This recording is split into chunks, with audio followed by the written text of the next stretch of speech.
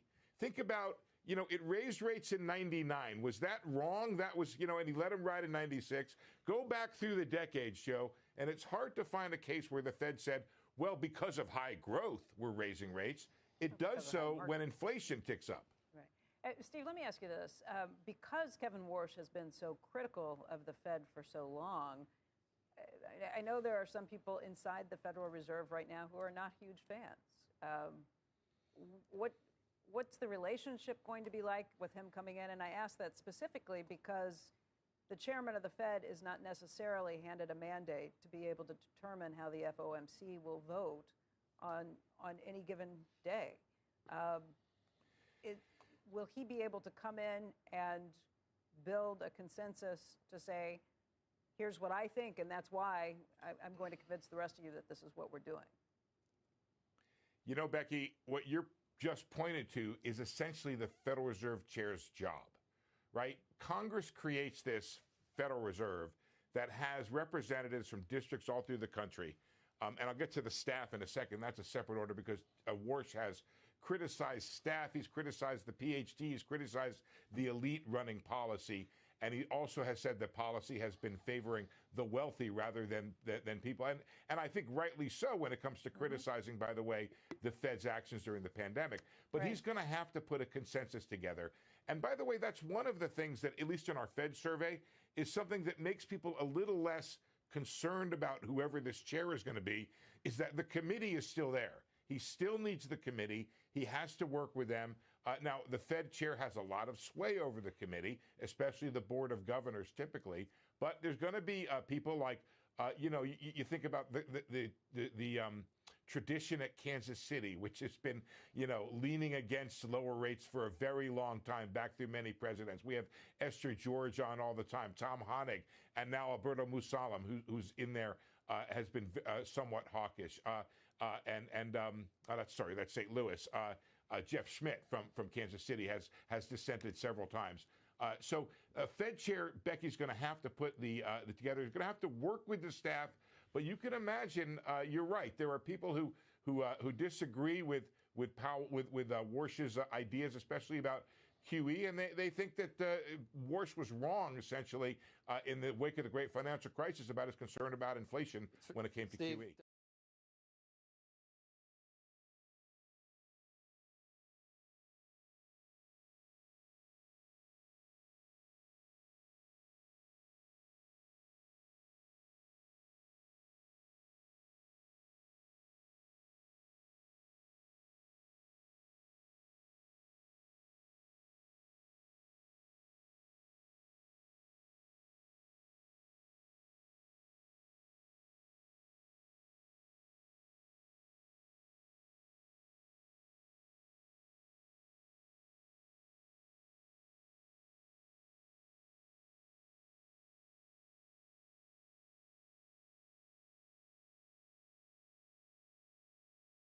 All right, folks. Sorry about that. I'm back. Thank you very much. I'm feeling it. I think we're range bound right now. In the WhatsApp group, I said when I was gone 2 minutes ago, things are happening calm and slow. No side is running away. It looks like it's building liquidity, and range bound is possible. What is range bound? I don't know. I'm not saying it's going to reject. There's a gap here. It is very, very dangerous to be thinking there's a rejection coming. But 10-minute is growing and the 5-minute is in bull territory. All right, the MACD RSI is in bullish territory, but the 5-minute turning down, trying. Things are risky at best. All right, MACD RSI 5-minute in bullish territory, turning down, trying with the cycle confirmation on the 1-minute.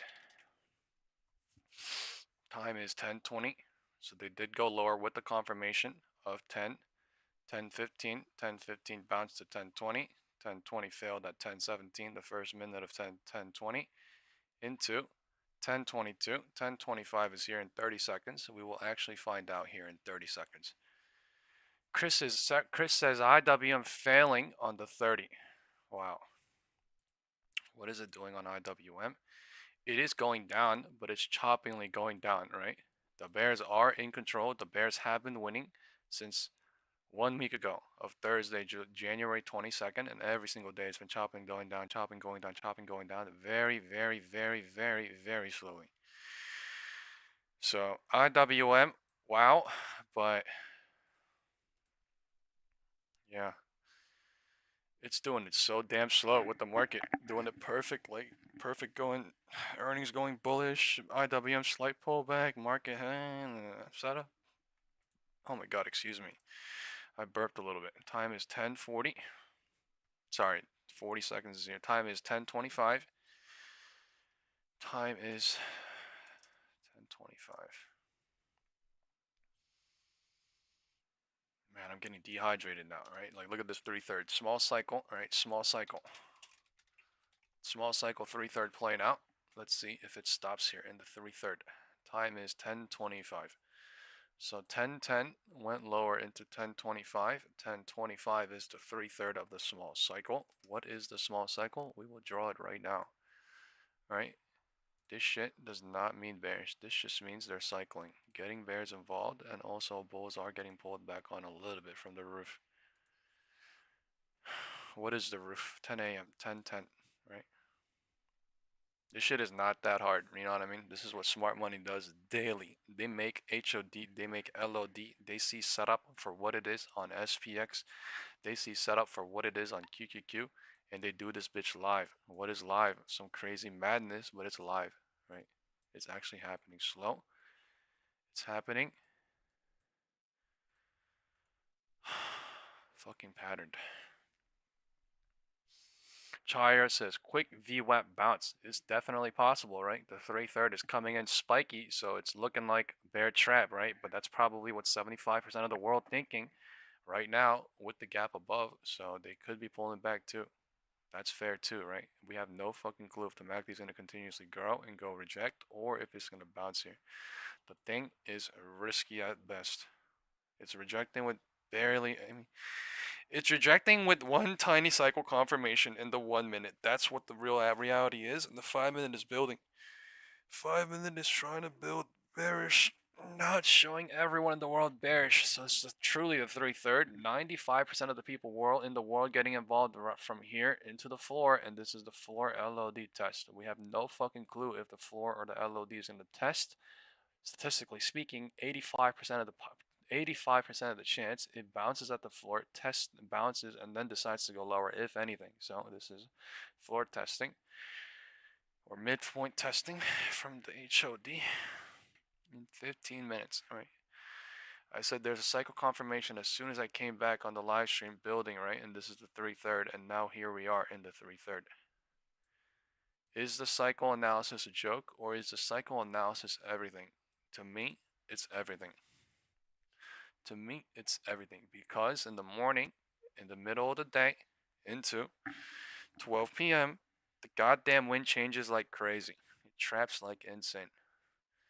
The thing, no joke.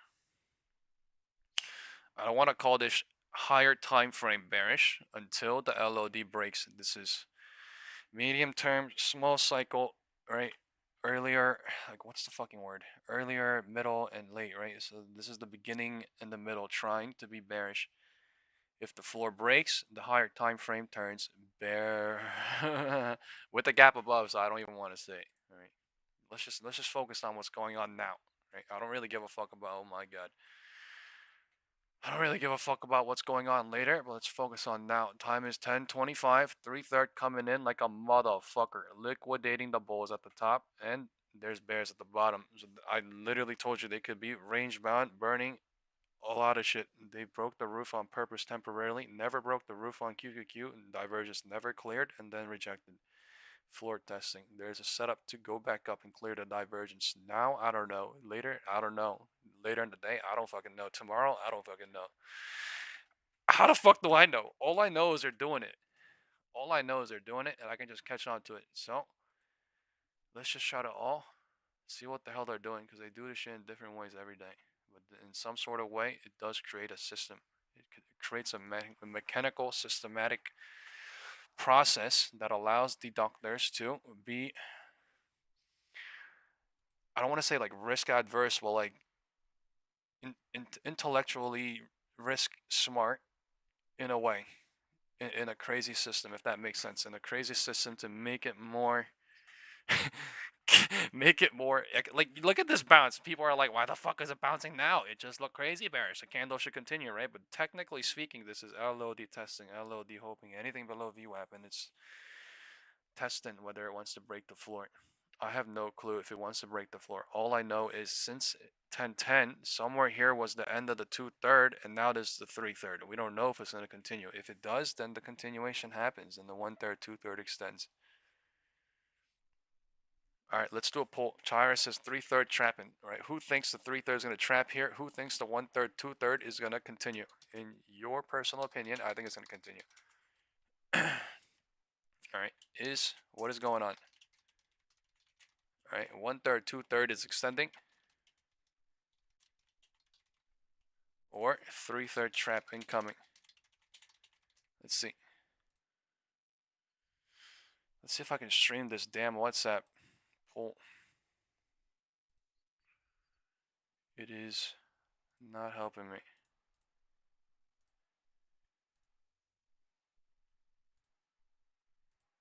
I don't know what the hell is wrong.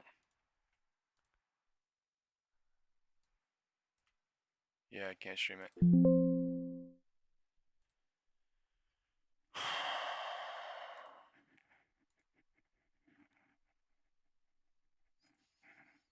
U.S. Navy sent an additional warship to the Middle East. As Bears are in full control. LOD broke. Us now in an exclusive interview. Secretary of the Navy, LOD broke. John Phelan, Mr. Secretary, extended. It is good to see you. It's good to see you, Joe. Good to see Becky. Thank you for having me back. Extended to 2/3. Now now this is the true 3/3. Iran, and I don't know how LOD broke.